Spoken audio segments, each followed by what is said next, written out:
Walang ginigilingan, walang pinoprotektahan, walang kasinungalingan, serbisyong totoo lang. Bagyong Juan lalo pang lumakas habang tinutumbok ang Cagayan. Storm warning signal number 4 itinaas na sa Cagayan at Isabela. Exclusive. Ilang pulis sa South UP Maguindanao kakasuhan ng 6 na inaresto kaugnay sa panggagahasa sa volunteer nurse na si Florence. Isa pang exclusive, sasakyan ng pamangkin ni Comelec Commissioner Elias Yusof, inagaw matapos harangin. Mahigit 3 milyong pisong halaga ng pera at cellphone unit, natangay rin. Mahigit 20 minero, patay matapos ang pagsabog sa minahan sa China. 11 iba pa, na-trap. Manny Pacquiao nagpakitang gilas sa pagtugtog ng gitara, nagpiano pa. At ang Fans Day ng Survivor Philippines Celebrity Showdown.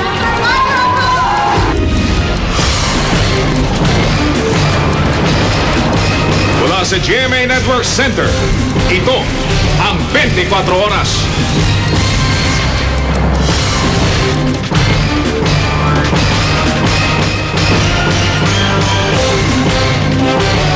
Magandang gabi po, lalong lumalakas ang Bagyong Juan habang tinutumbok ang Northern Luzon at nakataas na ngayon ang storm signal number 4 sa Cagayan at Isabela dahil sa Bagyong Juan. Nagsimula ng tumutok ang ating mga News Cooper sa gitna ng banta ng Bagyong Juan. Sa video na pinadala ni News Cooper Ronald Garceron, lumakas ang mga along tumatama sa dalampasigan sa barangay San Antonio sa Apari, Cagayan. Ang ikinababahala ng mga residente, hindi pa tuluyang naayos ang sirang seawall sa lugar na winasak ng huling bagyong tumama sa bayan. Siniguro naman ni News Cooper Frankie Oliguera ng San Mateo Rizal na may masisilungan ng kanyang pamilya sakaling bain ang kanilang lugar. Nagkabit siya ng lubid papunta sa bubong ng kanilang bahay na pwede nilang akyatan. Naglagay rin siya ng toldang masisilungan. Ngayon may banta ng bagyo, magplano, magsiguro, makibalita. Maaari nyo pong ipaalam sa amin ang inyong sitwasyon at ang sitwasyon sa inyong kinalalagyan sa pamamagitan ng text o MMS. I-type lang ang scoop, space, message space, ang inyong pangalan at address at ipadala sa 4627. Maaari rin kayong magpadala ng litrato o video. Mag-log on lang sa www.uscoop.tv. Kagapay nyo po kami ngayong may bagyo. At bagamat maghapong naging magandang panahon sa Metro Manila, nananatiling nakaalerto ang iba't ibang ahensya ng gobyerno bilang paghahanda sa Bagyong Juan. Nakatutok si Victoria Tulad. Tirik ang araw sa Metro Manila kanina kaya marami ang namasyal sa Baywalk. May naligo pa sa Manila Bay. So far maganda pa naman yung climate Kaya hindi ako naniniwala pa. Siguro mamayang gabi pa yon. Todo handa ang mga otoridad sakaling lumihis ang bagyo at tumama sa Metro Manila.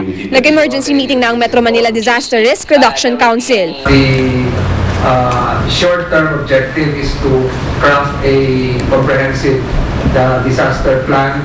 Ang PNP naka-heightened alert na simula kaninang alas 12 ng tanghali. All personnel of the National Capital Region will be on standby in their respective offices, ready for any contingency. Noong Biyernes pa naka-full alert ang BFP.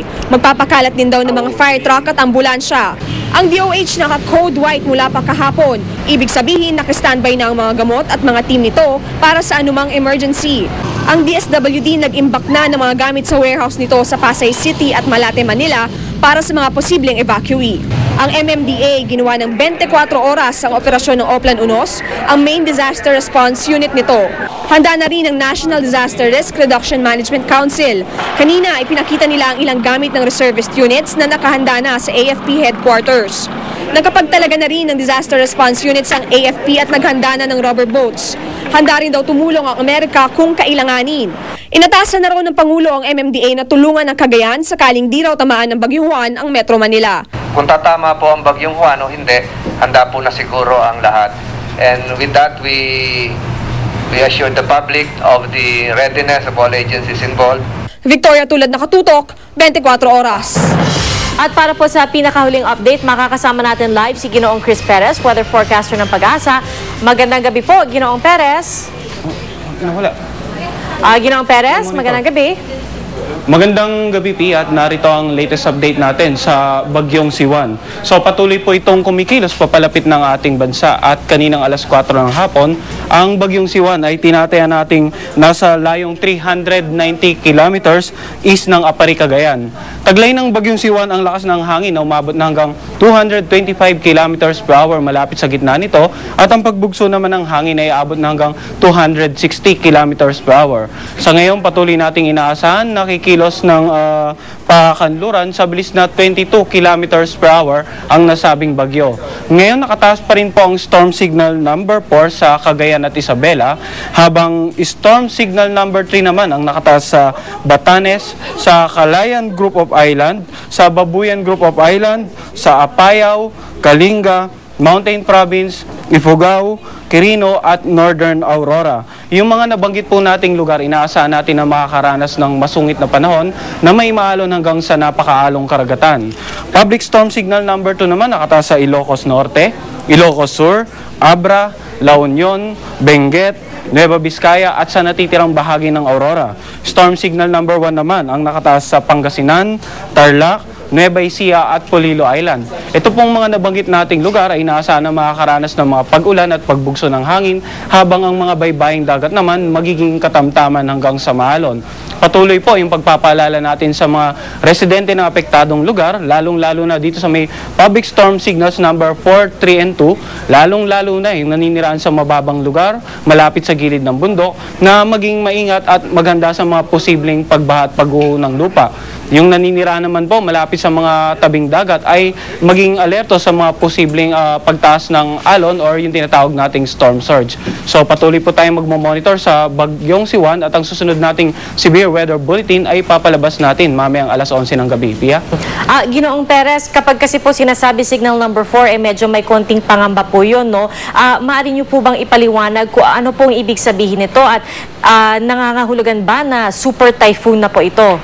Yes, Pia, ang nabanggit nating bagyo, dahil nakataas po tayo ng storm signal number 4, inaasahan po natin na dun sa lugar na nabanggit natin, particular sa Cagayan at Isabela, ay posible pong makaranas ng lakas ng hangin na aabot na hanggang 185 kilometers per hour sa loob lamang po ng 12 oras. So ito po yung lead time natin, at dahil nga sa may kalakasan na itong bagyo, ito po yung sitwasyon nito nagwarrant ng issuance ng signal number 4 dun sa nabanggit nating dalawang lugar.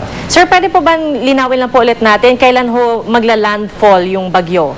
Pia, inaasahan po natin ang pag-landfall ng bagyo Siwan anytime tomorrow morning, probably in between 6 to 8 a.m. Dito po sa bandang Tugigaraw or Cagayan area.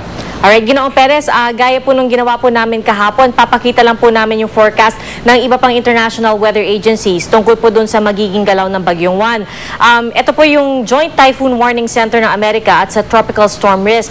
Mapapansin po kasi na base dun sa kanilang forecast, may posibilidad na dumiretso na po ng Southern China yung bagyo. Ito naman, meron din po kasing forecast yung Japan Meteorological Agency at yung Hong Kong Observatory. Sa kanila namang obserbasyon, hindi pa malinaw kung diretsong China ang bagyo, pero pareho din ang tinatahak na direksyon na pa-South China Sea. So yung mga ito po ba, tugma po dun sa observations ng Pag-asa? Sa ngayon, Pia, yung inaasahan po natin, base na rin sa mga existing atmospheric condition at saka doon sa consensus forecast ng iba't ibang atmospheric models na atin din pong tinitingnan bilang forecasting aids, inaasahan natin mas malaki ang chances na ang Bagyong Siwan ay patuloy na kikilos papalapit dito sa Northern Luzon area. At doon din po lalabas, probably sometime by Monday din po.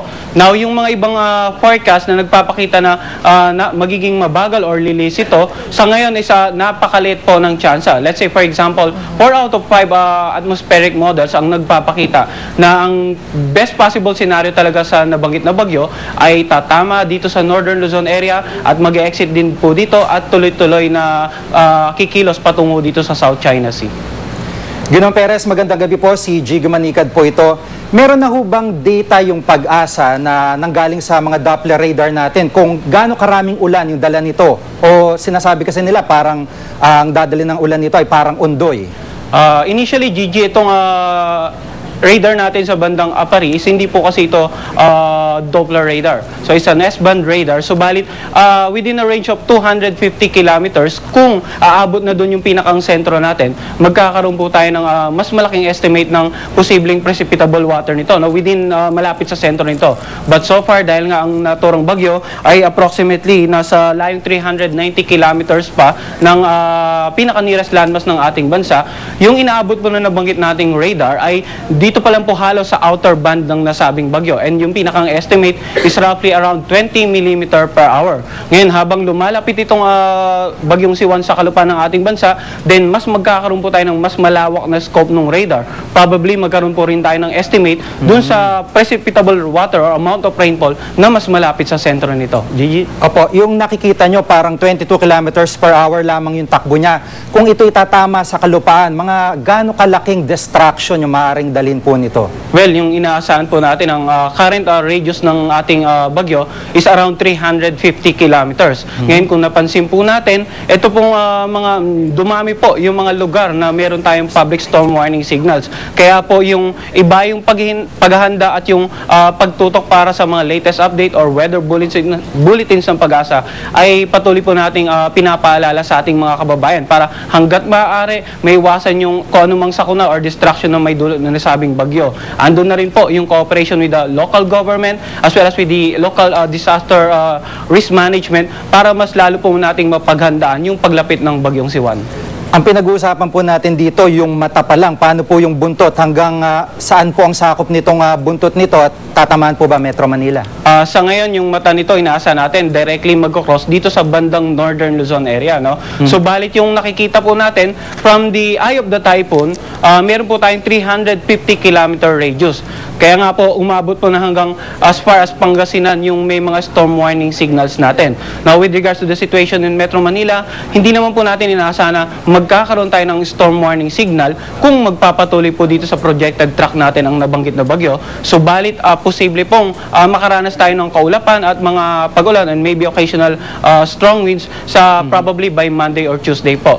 Ngayon, kung magkakaroon naman po ng pagbabago sa direksyon nito, patuloy po natin i-update yung publiko para mas lalo natin mapaghandaan yung nasabing bagyo. Marami pong salamat, Ginoong Chris Perez ng Pag-asa.